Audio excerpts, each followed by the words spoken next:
اور پرانے ان کی کتابیں لے کر آ کر بس یہ سمجھ کر آتے ہیں کہ ہم عالم کو زیر کرنا ہے، یہ سمجھ کر نہیں کہ اس عالم سے ہم کو دین سمجھنا ہے۔ مشرق سے مغرب، شمال سے جنوب، کتنی بدعتوں کی مسجدیں، الحمدللہ جماعت کا کام شروع ہو گیا، دیوبندیوں کا پرچم وہاں لہرایا گیا۔ لیکن ایک غیر مخلص کا بتاؤ کہ اس مسجد کے اندر سنت چلی گئی ہو، اس مسجد کے اندر حق چلا گیا ہو، یہ اللہ تبارک تعالیٰ کی طرف سے عذاب ہے کہ اکابرین اسلاف کی توہین کی جاتی ہے، ان کی انسلٹ کی جاتی ہے، اللہ ہدایت سے محروم کر دیتے ہیں۔ اللہ تعالیٰ کبھی ہدایت نہیں دیتے۔ گناہ کرتا ہے آدمی، گناہ کا احساس ہے، آج نہیں کل، کل نہیں پرسوں اللہ اس کو ہدایت دے دیتے ہیں۔ بنگلور کا جو مسلمان بدعت کے اندر مبتلا تھا، فاتحہ دلاتا تھا، جمعرات کی زیارت کرتا تھا، کیا لوگ کہے مرے ہوئے اماں کے نام کو ایصال ثوابت وہ کیا کرتا تھا، وہ اس کو آگے کا پتا نہیں تھا، لیکن جب بتایا گیا صحابہ نے یہ کام نہیں کیا، مان لیا۔ ہٹ گرمی کرنے والا کبھی ہدایت پر نہیں آ سکتا۔ کچھ تو بات ہے کہ مدارس عربیہ کے اندر کتنے مدارس عربیہ ہندوستان کے اندر 850 سال تک جو اسلامی مملکت تھی، یہاں مسلم حکمران تھے، کیا غیر مقلدوں کی مسجدیں تھی؟ کیا ان کے مدرسے تھے؟ کیا ان کے علماء تھے؟ آخر یہ حق تھا تو یہ کہاں چلا گیا؟ کیوں عدالت کے اندر فیصلے فقہ حنفی کے مطابق ہوا کرتے تھے؟ اورنگزیب عالمگیر رحمت اللہ علیہ نے جو کتاب فتاوا کی مرتب کی، وہ فتاوی عالمگیری آج بھی پوری دنیا کے اندر ایک ریفرنس کے طور پر، حوالے کے طور پر مانی جاتی ہے۔ تو بہرحال میں یہ عرض کر رہا تھا، اللہ تبارک تعالیٰ کا ایک دستور ہے، اللہ تبارک تعالیٰ کا ایک طریقہ ہے، اللہ تعالیٰ کی ایک سنت ہے۔ اس سنت، اس دستور، اس دائرے میں جو رہے گا وہ اللہ تبارک تعالیٰ کی مخلوق سے، اللہ کی نعمتوں سے وہ فائدہ اٹھا پائے گا۔ اور اگر کوئی آدمی اس سے بغاوت کرے گا، مرد اپنے دائرے میں، عورت اپنے دائرے میں، اور اگر اس کے اندر فرق ہوگا، یعنی اللہ تعالیٰ نے فرمایا والقمر قدرناہ منازل حتی عاد کالعرجون القدیم والشمس تجری لمستقر لها ذلک تقدیر العزیز العلیم۔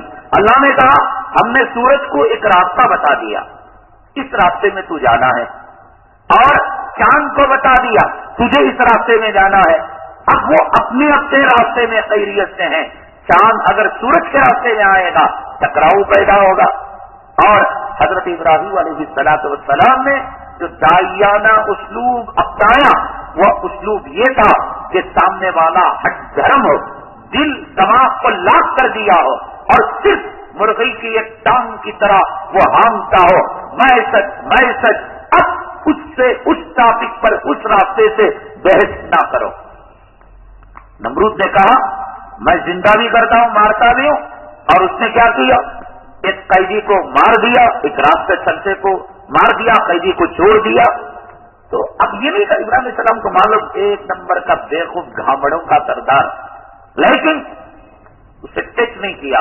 یہ داعیانہ اصول اور داعیانہ اسلوب ہے کہ ایک آدمی لاکھ ہو کر آئے تو آپ اس سے بحث مت کریں، حجت مت کریں، اس راستے کو چھوڑ کر وہ راستہ کہ جس کے اندر وہ میدان میں شکست کھا جائے وہ راستہ اپنائیں۔ حضرت ابراہیم علیہ السلام نے کہا ماشاءاللہ ماشاءاللہ، بہت اچھا کیا کہ آپ نے جو ہے موت بھی دے دی، حیات بھی دے دی، ماشاءاللہ بہت اچھا کیا۔ میرا رب ایک کام اور بھی کرتا ہے، میرا رب ایک کام ایک اور کرتا ہے، وہ یہ کہ یاتی بالشمس من المشرق فاتی بہا من المغرب۔ ہمیشہ جب سے سورج پیدا ہوا اس وقت سے لے کر اب تک یہ مشرقی سے نکل رہا ہے۔ بھگوان صاحب، خدا صاحب، تم کہتے ہو اپنے آپ کو، ایک کام کرو، اپنی خدائی دکھا دو، اس سورج کو مغرب سے نکال کر بتا دو۔ فَبُهِتَ الَّذِي كَفَرَ، قرآن کہتا ہے وہ راستے کے اندر ناکام ہو گیا، اس میدان کے اندر وہ شکست کھا گیا۔ یہ داعیانہ اسلوب ہے۔ جو لوگ ہٹ دھرم، ضدی، میں ٹوپی نہیں پہنتا، میں داڑھی منڈا تجھ، میں حیض و نفاس چاٹ تجھ، چاٹ کو مر، قُلْ مُوتُوا بِغَیظِکُمْ۔ قرآن کہتا ہے کہ تو اپنی موت آپ پر جا، کیا کر سکتے؟ جس سے آ رہا ہوں کہہ رہا ہوں کہ جمعہ کے دن اذان کے بعد کاروبار حرام، اس قول کے مطابق اگر وہ قول اللہ کے یہاں چل گیا تو یہ جو کاروبار ہے حلال، یہ اس کی آمدنی حرام، حرام میں سور کا پیشاب بھی حرام، ماں کا پاخانہ بھی حرام۔ ان کو کہا جاتا ہے تم اپنی ماں کے پیٹ کو چکل کر پاخانہ کھا کر مت جاؤ، سور کے پیشاب کو پی کر مت جاؤ، لیکن کر رہے یہ کوئی اسلامی مملکت، اسلامی نظام سلطنت نہیں ہے کہ کوڑا لے اور ان کے پیٹ کی خبر لے، مرو کھاؤ بھی کھاؤ، اوپ کھاؤ ڈش کھاؤ، ماں کے پیشاب کی ڈش کھاؤ، باپ کے مرے ہلے باپ کے پیخانے کی ڈش کھاؤ، کوئی موت تو بھی صحیح دیکھو، مرو اپنی موت آپ مرو۔ داڑھی اڑانے والا 40 نسلوں تک اس کے نامردی کے اثرات اگلی 40 پیڑھیوں تک اس کے اثرات جاتے ہیں۔ مرو اڑا کر جاؤ، ویاگرا کھاؤ، جاؤ تم حکیموں کے حلوے کھاؤ۔ ایسی کوئی اسلامی سلطنت تو ہے ہی نہیں، مجاہدین تو گلی گلی تو نہیں پھر رہے کہ تمہیں کوڑے لے کر وہ جو ہے مارے اور تھوکے منہ پر، مرو۔ کر کیا سکتے، بولنے والا بول سکتا ہے، سننے والا سن سکتا ہے، اب آگے اس کی مرضی ہے کہ ہدایت کو اپنائے یا ہدایت کے راستے کو چھوڑے۔ ایسے ہی اللہ نے مردوں کا عورتوں کا راستہ رکھا ہے، تفصیل بہت آگے بڑھ گئی، انشاءاللہ کل اس کی میں اور پھر وہ واقعہ جو حیرت انگیز واقعہ تھا اس کو میں کل عرض کروں گا۔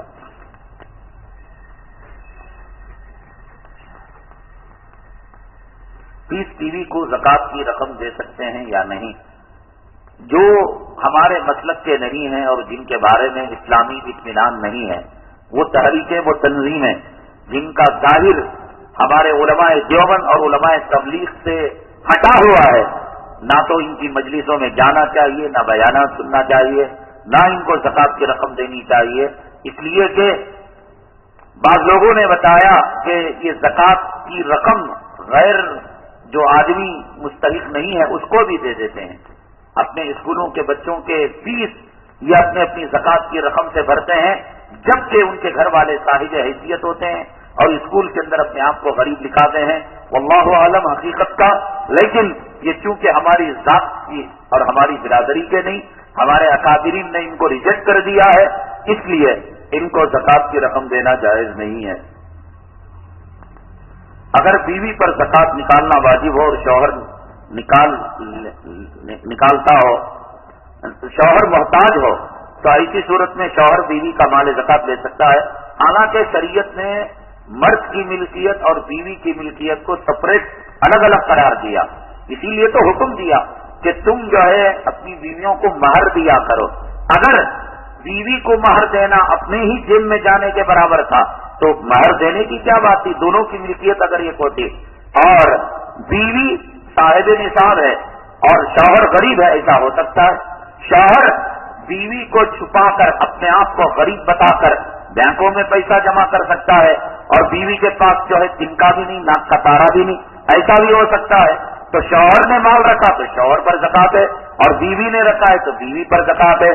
لیکن دونوں کی ملکیت الگ ہونے کے باوجود یہ دونوں ایک دوسرے کو زکوٰۃ نہیں دے سکتے، اس لیے کہ زکوٰۃ کے اندر اپنی منفعت سے وہ باہر مال جانا چاہیے۔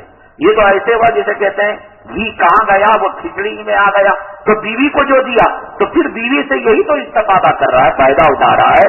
تو دونوں کی ملکیت الگ تو ہے لیکن دونوں کی منفعت الگ نہیں ہے۔ تو میاں بیوی ایک دوسرے کو جو ہے زکوٰۃ دینے لگے تو پھر غریب تک مال پہنچ نہیں سکتا کہ خاوند 1 سال کے بعد بیوی کو دے دے اور 1 سال کے بعد بیوی خاوند کو دے دے، یہی تماشا ہوتا رہے گا اور غریب تک مال نہیں پہنچے گا۔ جو لوگ قرآن خوانی کے لیے جاتے ہیں ان کے گھر کی دعوت کا کھانا کیسا ہے؟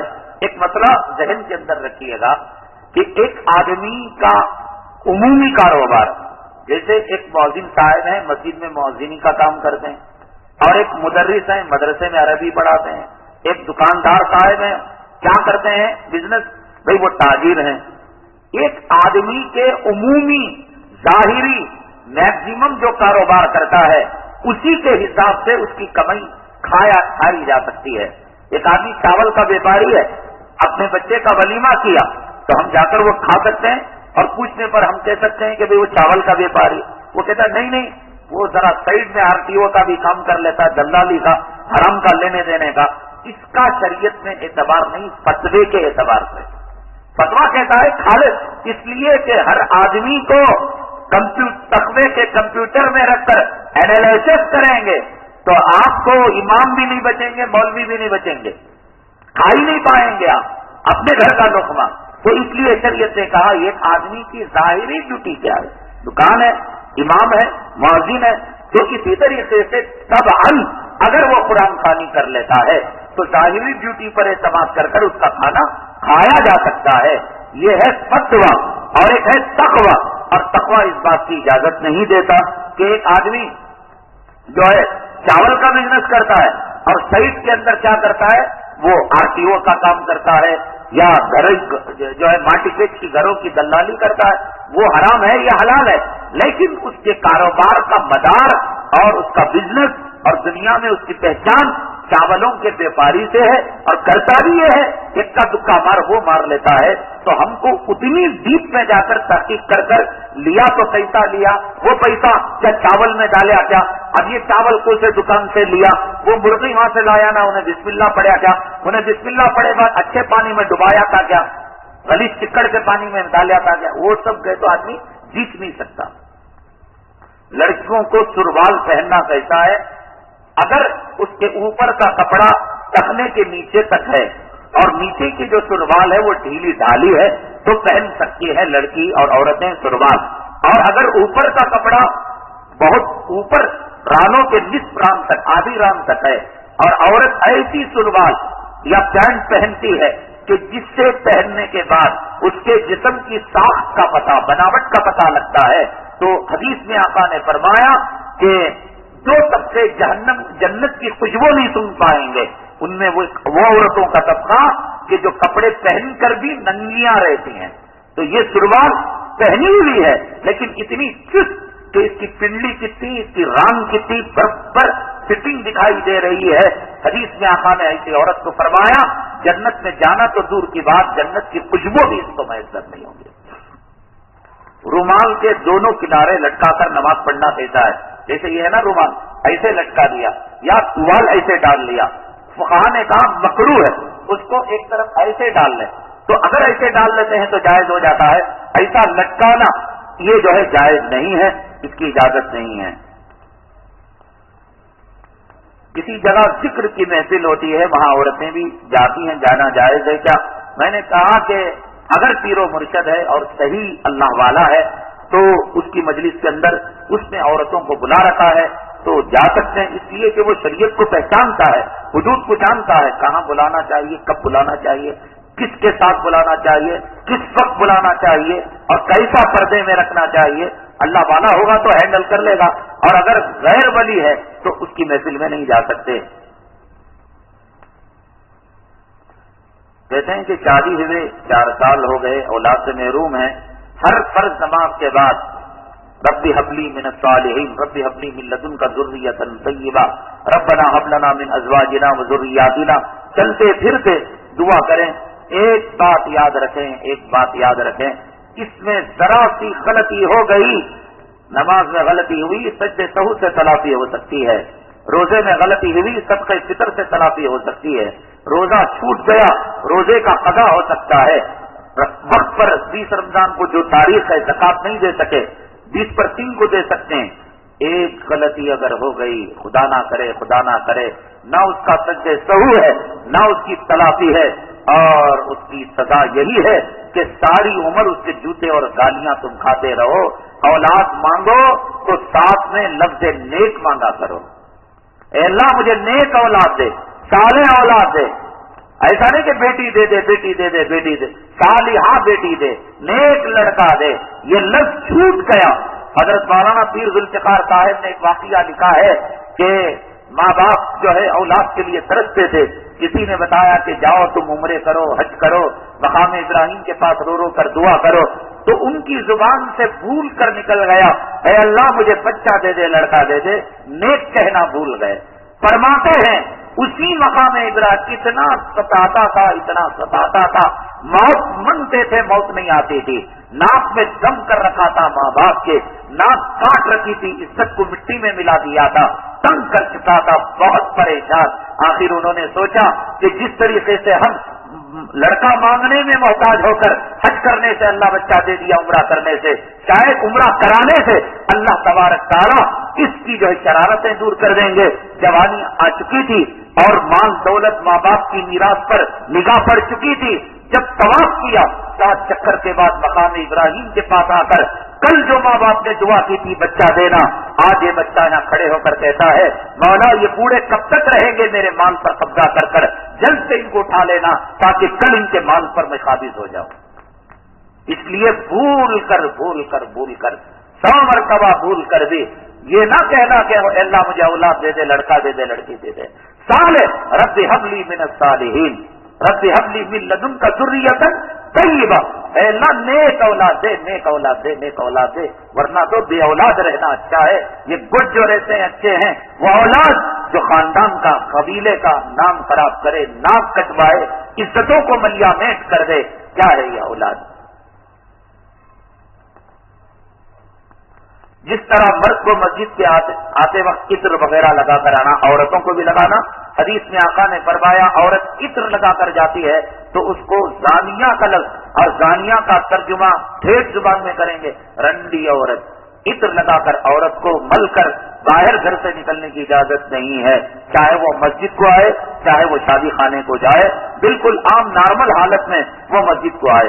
گھروں میں کھانا کھاتے وقت گھر کے سارے لوگ ٹی وی دیکھتے ہوئے کھاتے ہیں، اس میں برکت رہے گی؟ ہاں، رنڈیوں کے ناچ کو دیکھیں گے، ان کی شرمگاہوں کو، ان کے سینوں کو اور کفر کے بول کو دیکھیں گے، بہت برکت ہوگی انشاءاللہ۔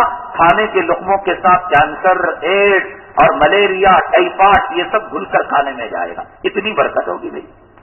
موبائل کے رنگ ٹون میں کیا اللہم لبیک رکھیں تو ثواب ملے گا؟ موبائل کے رنگ ٹون کے اندر نعت رکھنا، دعا رکھنا، اذان رکھنا، لبیک رکھنا، یہ سب اللہ کے نام کے نبی کے نام کی توہین ہے۔ کالنگ بیل کے اندر السلام علیکم آتا ہے، کالنگ بیل کے اندر اللہ اکبر آتا ہے، وہ سب نہیں رکھنا، اس لیے کہ اللہ کا نام بہت اونچا، نبی کا نام بہت اونچا، اسے چھوٹے مقصد کے لیے استعمال کرنا خدا رسول کے نام کی توہین ہے۔ آپ اپنے موبائل کے اندر بیل کا جو ٹرن ٹرن بیل ہے، یا پانی کی آواز ہے، ہواؤں کی آواز ہے، پرندوں کی آواز ہے، اور جو ہے گھنٹا ہے، اس کو رکھ سکتے ہیں۔ اس کے علاوہ میوزک رکھنا، قرآن رکھنا، اور جو ہے بعض لوگ اپنا یہ سمجھتے ہیں کہ بہت بڑا دیندار متقی کہ جب جو ہے ان کا فون بجنے لگتا ہے لبیک اللہ شان پتی سے مولیوں کے سامنے اٹھا دیں، اسے معلوم نہیں کہ یہ کتنا گناہ کا کام کر رہا ہے۔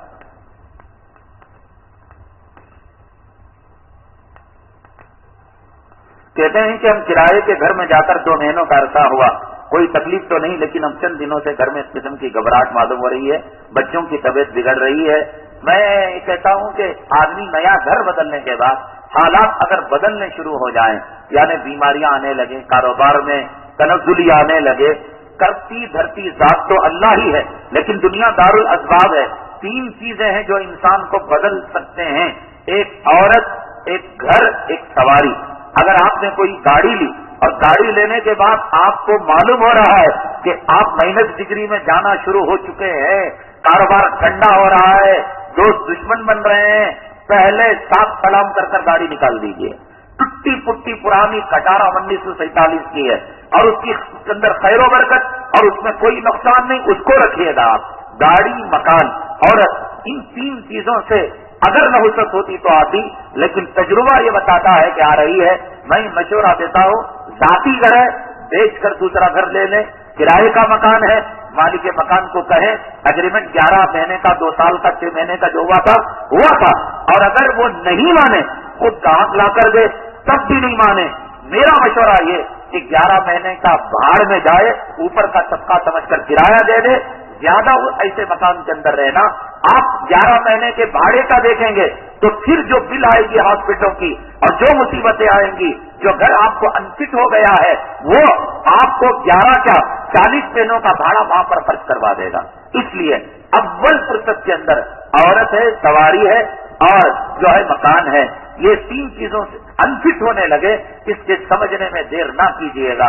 میں تو آپ بھی تو دیکھے ہوں گے، ایک آدمی ایک آٹو، اور اس آٹو سے گاؤں کے اندر کھیت پر کھیت 1 کروڑ کی زمین لیتا ہے، اور ایک آدمی لاری رکھ کر برباد ہو جاتا ہے۔ سمجھ گئے؟ برباد ہونا تو لاری بس رکھ کر، اور اگر کامیاب ہونا ہے پٹی جو ہے کرسٹال کی آٹو رکھ کر وہ زمین لے رہا ہے۔ تو یہ کیا ہے؟ سواری اسے فٹ ہو گئی، وہ سواری اسے فٹ نہیں ہوئی۔ انگریزی میں سوالات کی کر مت بھیجیں۔ غوث پاک نام سے کھا سکتے ہیں یا نہیں، ذرا غور کیجئے۔ ذبح تو اللہ کے نام سے ہوا، پھر کیوں کہتے ہیں غوث پاک کے نام کا کھانا حرام ہے؟ جب جانور کو خریدا ہم نے تو اسی وقت ہم نے نیت کر لی کہ یہ غوث پاک کے نام کی طرف ہم نے اسے منسوب کر دیا۔ قرآن کہتا ہے وما اہل بہ لغیر اللہ، کہ جس جانور کو غیر اللہ کی طرف منسوب کی۔ بھائی بازار میں گئے آپ، ڈڈی کو گئے بکرا خریدنے کے لیے، تو کیا نیت سے گئے؟ ولیمے کا جانور لینے کے واسطے گئے یا کہ گھر کی ٹھنڈک کا؟ اسی وقت لانے آپ نے نیت کی کہ مجھے غوث پاک کے نام کا جانور لینا ہے، اور قرآن اسی وقت کہتا ہے جب لیا تبھی حرام ہو گیا۔ اور حرام چیز تو بسم اللہ کروڑ مرتبہ پڑھے تو بھی حلال نہیں ہوتا۔ کتا حلال ہے حرام ہے؟ حرام ہے۔ اگر 1 کروڑ مرتبہ بسم اللہ پڑھ کر کاٹے تو کتا حلال ہو جاتا ہے؟ نہیں ہوتا۔ گدا حلال نہیں ہوتا، کیوں؟ وہ پہلے ہی حرام ہو چکا ہے۔ ایسے ہی جو جانور ہم خریدے نا، حضرت کے نام سے جو خریدے، خریدتے ہی انہیں حرام ہوگا۔ اب تم بسم اللہ پڑھو مت پڑھو کوئی فرق پڑنے کا نہیں۔ نماز جنازہ کے بعد چہرہ دیکھ سکتے ہیں یا نہیں؟ نہیں دیکھنا چاہیے بھائی، ساری زندگی تو دیکھتے نہیں، یہاں آ کر جو ہے محبت جتاتے ہیں۔ اصل کیا ہوتا ہے، نماز جنازہ کے بعد عالم برزخ کے اثرات موتا پر شروع ہو جاتے ہیں۔ وہ فرشتوں کو دیکھتا ہے، اچھا ہے، شکل اچھی ہو جاتی ہے، اسے بجن پڑتی ہے، گھونسے پڑتے ہیں، شکل ڈرونی ہو جاتی ہے، اور جب لوگ دیکھ لیتے ہیں اس کے چہرے کو تو وہی امپریشن ساری زندگی باقی ہے۔ جہاں بھی اس کا چہرہ کتے کے جیسا ہوگا تھا، تو اس واسطے اس کے عیب کو چھپانے شریعت کیا بولتی ہے؟ نہیں، اب کفن ڈالا لے بس، اس کے بعد نہ قبر میں، اب آیا انہیں دیر سے مریں گے، اب انشاءاللہ قیام، انہیں مرنے کا نہیں کہتے، انہیں مریں گا انہیں بھی جا قبر میں دیکھ لیتا، نہیں تو محشر میں دیکھ لیتا، ویسا کیا بھی نہیں، انہیں ہمیشہ رہنے کا، انہیں مر کو جانے کا، کل تو مریا تو جا کو ملاقات کر لے۔ بہت سے لوگ باباؤں کے پیر پر سجدہ کرتے ہیں، لکھا ہے تو یہ حرام ہے سجدہ کرنا، اور ان کے پاس جو کچھ اثرات وغیرہ رہتے ہیں وہ کہتے ہیں کہ ہم اس کو نکالیں گے۔ بہرحال یہ غلط چیز ہے، یہ الگ ڈپارٹمنٹ ہے، الگ سیکشن ہے، عاملوں کا ایک فن الگ ہے، ہر کوئی اس کے اندر قدم رنجا ہو کر اس میں آزما نہیں سکتا، اور ان کو سجدہ نہیں کیا جا سکتا، اور ان کے دھوکے میں نہیں آیا جا سکتا۔ میں اسی لیے جو ہے جو احباب آتے ہیں ان کی میں رہبری کرتا ہوں کہ شہر کے اندر بیرون شہر کون عامل ہیں، کتنے بابائیں ہمارے سامنے علم کے ڈھیلے کھانے پر مجبور ہیں، لیکن کبھی ہم ان کی طرف اپنے آدمی نہیں بھیجتے۔ ہم کو معلوم ہے کہ ان کی حقیقت کیا ہے اور ان کی سچائی کیا ہے۔ عملیات ایک فن ہے، عملیات ایک مہارت ہے، اور ایک جو ہے علم ہے، وہ کرنا ہر کسی کے بس کی بات نہیں ہے۔ بہرحال باباؤں کو سجدہ کرنا اور ان کے پاس یہ سمجھ کر عقیدہ لے کر جانا کہ ہمارے اثرات کو ختم کریں گے، غلط ہے۔ پارکنگ والوں کی طرف سے بار بار آپ حضرات سے درخواست کی جاتی ہے کہ آپ حضرات ان کی باتوں کو مانیں تاکہ غیر مسلموں کے محلوں کے اندر کسی قسم کی بدنظمی نہ ہو۔ اولاد کی تربیت کے اصول و ضوابط ایک چھوٹی سی کتاب ہے پاکٹ سائز کی، کہ جس کے اندر یہ بتایا گیا ہے کہ بچوں کا عقیقہ، بچوں کا نام، بچوں کی تربیت، یہ سب اس کتاب کو حاصل کرتے ہوئے جائیں۔ اور اسی طریقے سے اعتکاف کا سیزن بہت جلد آ رہا ہے کہ مرد حضرات اعتکاف کریں تو کیا کرنا چاہیے کیا نہیں، اور عورتیں جو گھروں میں کرتی ہیں تو ان کے لیے کیا کرنا چاہیے کیا نہیں کرنا چاہیے، اعتکاف کیا ثواب کیا ہے، یہ